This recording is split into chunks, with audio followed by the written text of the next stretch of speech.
অবসরের পর মাসিক ভাতা প্রদান করা, উন্নয়ন বোর্ড গঠন সহ 4 দফার দাবি নিয়ে জেলা শাসকের দ্বারস্থ হলেন মালদা জেলা কুম্ভকাররা। সোমবার সকালে কুম্ভকারদের একটি মিছিল মালদা শহর পরিক্রমা করে জেলা প্রশাসনিক ভবন চত্বরে উপস্থিত হয়। খানিকক্ষণ স্লোগান দেওয়ার পর সংগঠনের তরফে জেলা শাসকের হাতে 4 দফার দাবি সম্বলিত স্মারকলিপি তুলে দেওয়া হয়।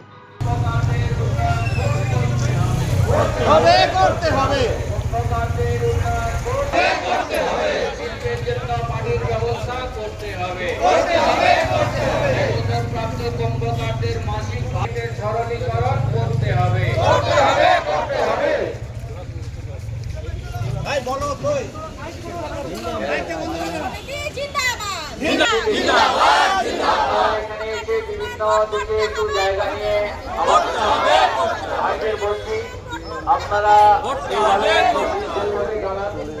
আমাদের পুলিশ বন্ধুরা আছেন চলাচল করছেন, তাদেরকে চলাচলে সামান্য আমাদের এমন ভাবে দাঁড়াতে হবে যেন কারো দাঁড়াবে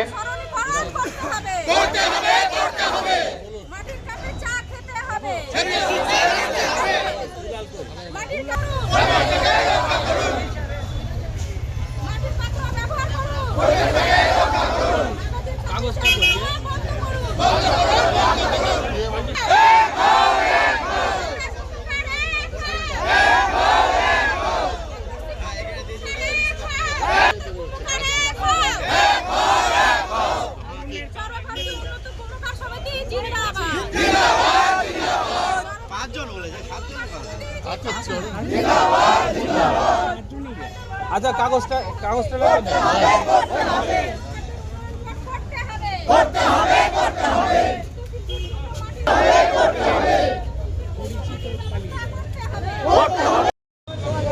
আজকে আমরা ডিএম এর কাছে ডেপুটেশন দিতে এসেছি সর্বভারতীয় অনুন্নত কুম্ভকার সমিতির পক্ষ থেকে।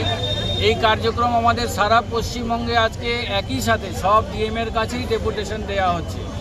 আমাদের যেগুলো দাবি আছে, কুম্ভকারদের জন্য একটা উন্নয়ন বোর্ড করতে হবে, যেমন অনেক সম্প্রদায়ের উন্নয়ন বোর্ড আছে। মৃৎশিল্পের জন্য আমরা মাটি ঠিক মতো পাচ্ছি না, যারা প্রতিমা শিল্পী এবং যারা মাটির জিনিসপত্র তৈরি করেন তাদের মাটির ব্যবস্থা করতে হবে। আর অবসরের পরে কুম্ভকার শিল্পী তো তারা যখন আর কাজ করতে পারছেন না, তখন তাদের একটা মিনিমাম 5,000 টাকা মাসিক ভাতা দিতে হবে, এটা আমাদের দাবি। আর ওবিসি সার্টিফিকেট আমাদের কিছুদিন বি করা হয়েছিল, তারপর এখন করা হয়েছে, কিন্তু আবার নতুন ডিজিটাল সার্টিফিকেট পেতে এক গাদা কাগজ জমা দিতে হচ্ছে। এটা আমাদের সাধারণ কুম্ভকারদের পক্ষে খুব ঝামেলা মনে হচ্ছে। এই জন্য ওবিসি সার্টিফিকেট যাতে খুব সরলীকরণ করা হয় সেটা আমরা চাপ দিচ্ছি। আর একটা জিনিস হচ্ছে, মাটির ব্যবহার যাতে বাড়ে, প্লাস্টিকের ব্যবহার যাতে কমে, তাহলে কুম্ভকার শিল্পও বাঁচবে, মৃৎ শিল্পও বাঁচবে এবং পরিবেশ বাঁচবে। আজকে পরিবেশ যেখানে চলে এসেছে, প্লাস্টিকের অতিরিক্ত ব্যবহার, এই ব্যবহারকে কমিয়ে আর মাটি আনতে গিয়ে আমাদের সমস্যা হচ্ছে যে প্রশাসন অনেক সময় আটকে দিচ্ছে যে মাটি কোথায় নিয়ে যাচ্ছেন, এই জন্য শিল্পীরা ঠিকঠাক মাটিও আনতে পারছে না। এই সব বিষয়গুলো আমাদের আজকে মূল দাবির মধ্যে আছে। ডিএম এর কাছে আমরা ডেপুটেশনটা আজকে দিচ্ছি। কতজন মৃৎশিল্পী আছে? মালদায় কত মৃৎশিল্পী আছে? মালদায় 45 লক্ষ মতো পশ্চিমবঙ্গে আছে, মালদাতেও আমাদের 6 লক্ষ। আপনার নাম? রামেশ্বর পাল, আমি জেলার সভাপতি আছি, ইনি সহ